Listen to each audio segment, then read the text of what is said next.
السلام عليكم ورحمة الله تعالى وبركاته. خوتي خواتاتي المغاربة الكرام، فيديو جديد غنتكلموا فيه على الصراع الروسي العثماني حول أوكرانيا، وغنتكلموا فيه كذلك على مساعدة السلطان المغرب محمد الثالث آنذاك للسلطان العثماني. تاريخ الحرب الروسية العثمانية أو التركية دام حوالي 4 قرون تقريبا. بدات هذه الحروب من القرن 16 وما انتهت حتى القرن 20 بعد الحرب العالمية الأولى وانهيار الإمبراطوريتين. الروس استطاعوا أنهم ينتصروا في جميع الحروب اللي داروهم ضد الإمبراطورية العثمانية. كانت هذه الحروب في الأساس باش يوقفوا الأطماع الروسيين في غزو أراضي خانية القرم، وهذه خانية القرم كانت تابعة للإمبراطورية العثمانية. خانية القرم هي جزء اليوم من دولة أوكرانيا، مولدوفا، وكذلك الأراضي الروسية. وكذلك الروس كانت عندهم أطماع باش يسيطروا على البحر الأسود. تقريبا جميع المعارك اللي دارت بين الروسيين وكذلك العثمانيين انتهت بانتصار الروسيين، وفرضوا على العثمانيين معاهدات قاسية جدا. في الآخر ديال هذه المعاهدات العثمانيين غيتخلاو على خانية القرم اللي فيها كيف ما قلت قبل أوكرانيا، مولدوفا، وأجزاء من الأراضي الروسية. كيف ما قلت أن هاد أوكرانيا كانت تابعة للإمبراطورية العثمانية. قبل ما هاد الحروبات ديال العثمانيين وكذلك الروس كانت الحروب البولونية العثمانية اللي فيها غيستولوا على واحد الإقليم سميتو إقليم بودوليا. ومن بعد العثمانيين الإمبراطورية العثمانية فرضت السيطرة ديالها على أوكرانيا بأكملها. ومن بعد غيعينوا هاد الأوكرانيين القوقاز غيعينوا واحد الحاكم اللي غيحكم أوكرانيا كاملة ولكن تابعة للإمبراطورية العثمانية. هاد الحاكم سميتو إيفان ساميولوفيتش. أول حرب غتوقع ما بين أوكرانيا وروسيا اللي تابعة للتاج العثماني وقعت سنة 1680. استطاع فيها الروس أنهم ينتصروا على هاد الأوكرانيين المدعومين من قبل العثمانيين. وهنا فين يوقع واحد الاتفاقية خطيرة على العثمانيين اللي هي اتفاقية باختيشي ساراي سنة 1681. وهذه الاتفاقية هذه كتعترف بالحدود الروسية العثمانية اللي هي نهر دنيبر. نرجعوا لمعاهدة باختشي ساراي.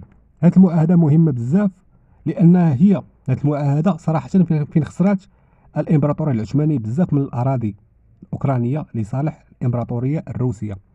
تسمات بهذا الاسم لأنها توقعت في مدينة باختشي ساراي اللي كاينة في خانية القرم. كيف ما قلت هاد خانية القرم هذه المنطقة هذه فيها أوكرانيا، مولدوفيا، وكذلك أراضي من الإمبراطورية من روسيا الحالية.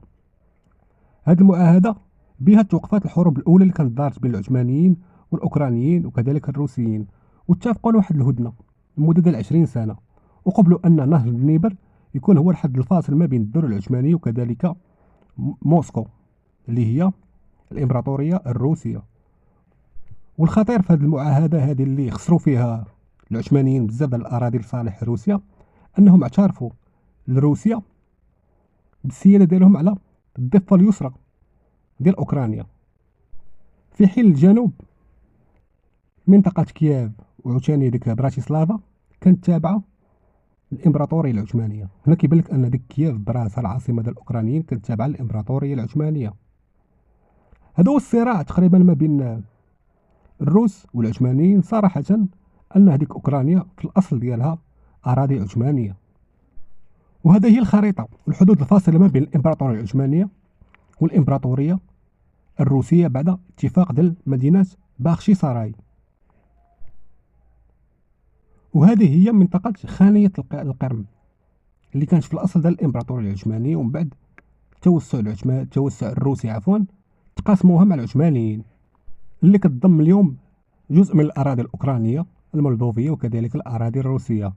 يعني اللي بغيت نقول لكم هذا الفيديو هذا قبل ما نتطرقوا للسلطان ديال المغرب والدور ديالو في مساعدة العثمانيين في الحرب ديالهم ضد الروسيين، هو أن تركيا معنية بهذه الحرب. تركيا معنية بهذه الحرب والدور قادم عليها، لأن أصل الصراع راه صراع روسي تركي. وهذا هو ملخص الحروب اللي دارت ما بين العثمانيين والروس. تقريبا جميع الحروب انتصروا فيها العثمانيين واستطاعوا أنهم يتقاسموا أوكرانيا مع الإمبراطورية العثمانية اللي كانت في الأصل أراضي تابعة للسيادة ديال الإمبراطورية العثمانية، وجعلوا من نهر الدنيبر هو الحد الفاصل ما بين الدولتين. وبقات تقريبا 4 قرون ديال الصراع ما بين العثمانيين والروسيين. بقى الصراعات إلى أن سقطت الإمبراطورية العثمانية، وكذلك سقطت الإمبراطورية الروسية أو روسيا العظمى كيف ما كيسميوها شي ناس. خلاصة القول أن في هذه الحروب ما بين الروس والعثمانيين مازال غتجدد عاوتاني. غير واحد الإشارة مهمة خوتي خواتاتي المغاربة الكرام، أن جوج الدول العربية اللي كانت كتدعم تركيا اللي هي المغرب ومصر. المغرب غنتطرقوا ليها من بعد، وغنتكلموا من الرسائل ما بين السلاطين ديال المغرب وكذلك السلاطين ديال الدولة العثمانية. ندوز دابا نتكلموا بمصادر التاريخ الدبلوماسي للمغرب من أقدم العصور.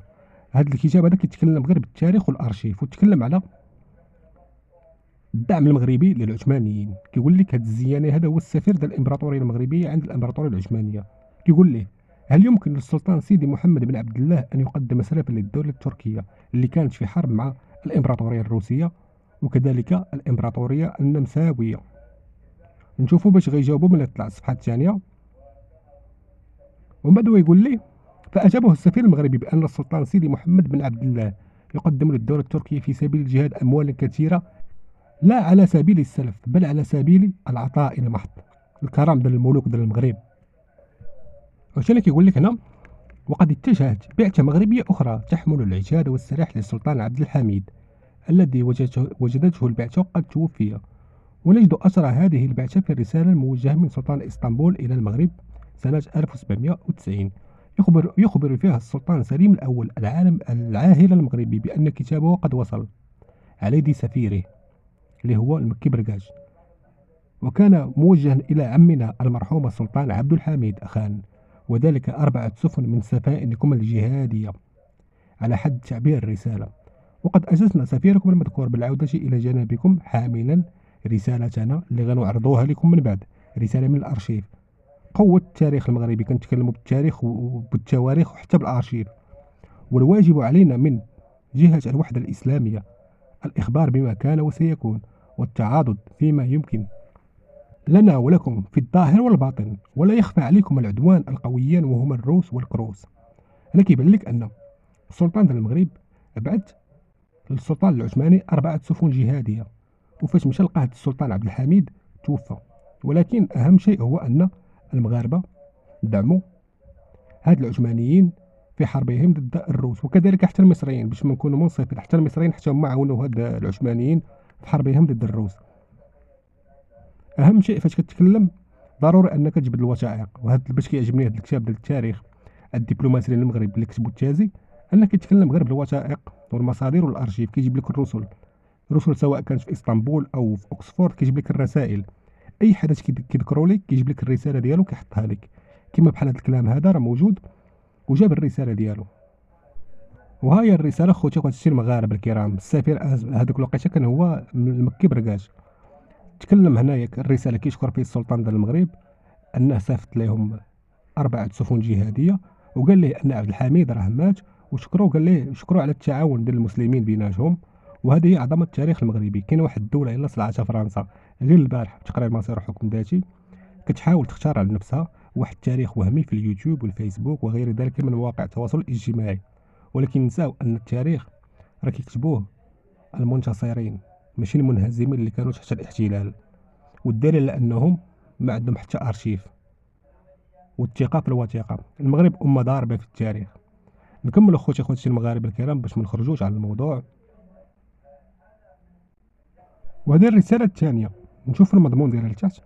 رساله هامه من السلطان عبد الحميد الى السلطان سيدي محمد ابن عبد الله سنه 1787، وقد جاءت أهميتها من أنها تأتي في ظروف كان الباب العالي أهم لإعلان الحرب ضد موسكو روسيا، عندما قامت الإمبراطورة كاترينا بجولة في بلاد القرم.